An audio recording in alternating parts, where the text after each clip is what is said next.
اللہ تعالیٰ نے پورے قرآن کریم میں کہیں یہ بات بیان نہیں فرمائی، بلکہ جو میں غامدی صاحب کو میں سنتا ہوں بڑے شوق سے اور ان سے مجھے بڑی روشنی ملی ہے، وہ تو کہتے ہیں کہ جس طرح میں قرآن کریم کا مطالعہ کرتا ہوں، پچھلی 3 کتابوں کو بھی سال میں ایک دفعہ دورہ کرتا ہوں، اللہ تعالیٰ نے کہیں منع نہیں کیا، بلکہ اللہ تعالیٰ نے قرآن کریم کی ایک صفت بیان کی، مہیمن کا مطلب یہ ہے کہ دوسری کتابوں کے اوپر نگران، یعنی ایسی کوئی بات پچھلی کتابوں میں ایسی آ گئی جو قرآن کریم کے خلاف ہے اور اس کی کوئی توجہ نہیں بنتی، مگر اس کو جو ہے نا وہ نہیں لیا جائے گا، یعنی یہ دوسری کتابوں کے اوپر نگران ہے۔ میں خود بھی کہوں گا کہ میں اپنے بچوں کو بھی گھر میں، میرے پاس کتاب مقدس ہے، اس میں زبور ہے، انجیل ہے، اولڈ ٹیسٹیمنٹ ہے، نیو ٹیسٹیمنٹ ہے، میں بچوں کو اس میں سے مختلف چیزیں پڑھ کے بتاتے رہتا ہوں۔ اس کا جو باب ہے میں نے اس کو بھی پڑھنا شروع کیا ہے، جو پیدائش کا جو باب ہے اس سے شروع ہوتی ہے، پھر اس میں ابراہیم کی برکت ہے، اسماعیل کی برکت ہے، اسحاق کی برکت ہے، یہ سب ہمارے انبیاء ہیں، ہم انہی کی اولاد میں سے ہیں، تو اللہ تعالیٰ کہیں منع نہیں کرتے، میرا تو یہی خیال ہے، میری اب تک ریڈنگ یہی ہے۔ اچھا، آپ نے کہا کہ قرآن شریف منع نہیں کرتا، پھر آپ کے علماء جو تیار ہوتے ہیں، آپ نے خود بھی مفتی کی تعلیم پائی اور بہت بلند درجے پہ آپ پہنچے ہیں علم کے لحاظ سے، تو کیا آپ کو ایسی تحریک بھی چلانی چاہیے یا آگاہی بھی پیدا کرنی چاہیے کہ مساجد میں یا مدارس میں جو علماء کورس ہے اس میں بائبل کا، یعنی بائبل جب میں کہتی ہوں تو چاروں کتابیں، توریت، زبور، صحائف انبیاء اور اناجیل، ان چاروں کو لازمی بنایا جائے۔ یہاں پر میں نے دیکھا ہے کہ اگر کوئی پڑھتا ہے تو تنقید کے لحاظ سے،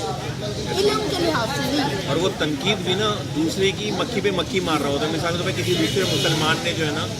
وہ اس پر کام کیا تو وہ اس کو پڑھ رہا ہوتا ہے، وہ براہ راست کسی پاسٹر یا پادری فادر سے نہیں، یا براہ راست کتاب کو نہیں دیکھ رہا ہوتا۔ اچھا، آپ کہہ رہی ہیں 4 کتابوں کو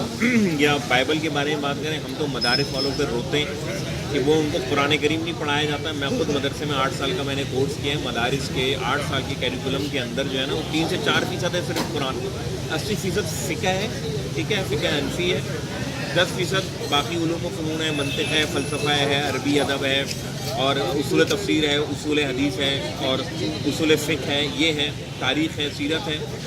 6 سے 7% حدیث ہے، اور حدیث کے ساتھ 8ویں سال بہت برا مذاق کیا جاتا ہے، تو اور قرآن کریم 3 سے 4% ہے۔ پورے 8 سال کے اندر صرف ایک مرتبہ ترجمے سے گزارا جاتا ہے، اور وہ استاد پڑھاتا ہے بہت معذرت کے ساتھ، خود چونکہ میں اس نظام سے گزرا ہوں اور مجھے شکوہ ہے اس نظام سے، وہ استاد پڑھاتا ہے جو نالائق ہوتا ہے، جو آنرری ہوتا ہے، جو 1-2 گھنٹے کے لیے آتا ہے کیونکہ اس کو مطالعے کا ٹائم نہیں ہوتا، اس کو تفسیر کا، تو وہاں تو انہوں نے قرآن کریم کو چھوڑا ہوا ہے۔ آپ بائبل کی بات کر رہی ہیں، ہم تو وہی رو رہے ہیں کہ یہ غامدی صاحب کی جو تحریک ہے۔ ایک اہم چیز پھر قرآن شریف کے اندر ہے کہ قرآن عربی میں عرب اور اس کے گرد و نواح کے لوگوں کے لیے اتارا گیا، عربی میں آپ کے لیے نہیں اتارا گیا، عرب اور اس کے، کیونکہ وہاں لینگویج عربک بولی جاتی تھی اور وہ عربک میں ہی پڑھ سکتے تھے۔ تو اب ہم، کیونکہ ابھی آپ نے کہا کہ قرآن کو نگران مقرر کیا، جب ہم قرآن کو پڑھتے ہیں تو لکھا توریت، زبور، اس میں نور اور ہدایت ہے، جس میں نور اور ہدایت ہے وہ، اور پھر اسے یہ بھی کہا گیا کہ امام رحمت، یہ امام و رحمت، جی ہاں، ٹھیک ہے، کہ وہ امام تھی اور اس میں رحمت ہے، بالکل۔ تو آپ یہ کیوں نہیں کامن کرتے کہ قرآن شریف کو ترجمے میں عام کر دیا جائے، جیسے ہماری بائبل ہے وہ اردو میں بھی ہے، فارسی میں بھی ہے، دری میں بھی ہے، پشتون میں بھی ہے، پختون میں بھی ہے، ہر زبان میں آپ کو پاکستان میں ملے گی، کیونکہ اصل زبان تو عبرانی اور اناجیل کی گریک ہے، ٹھیک ہے۔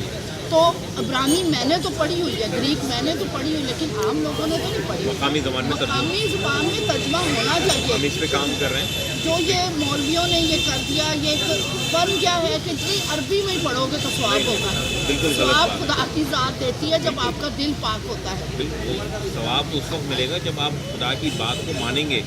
باپ کا حکم سننے سے کوئی ثواب نہیں ملتا، باپ کے حکم پہ عمل کرنے سے ثواب ملتا ہے۔ بالکل، تو اس پر ہم کام کر رہے ہیں، ہم ترجمہ ہی بانٹتے ہیں، میری گاڑی میں بھی اس وقت اردو میں بھی، انگریزی میں بھی،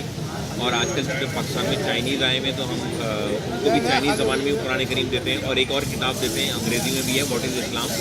اور چائنیز میں بھی ہے واٹ از اسلام۔ مولانا وحید الدین خان جو انڈیا کے ایک بہت بڑے عالم ہیں، ان کا 35 زبانوں میں قرآن کریم کا ترجمہ ہے۔ تو ہم مسلمانوں کو ہی کوشش کریں کہ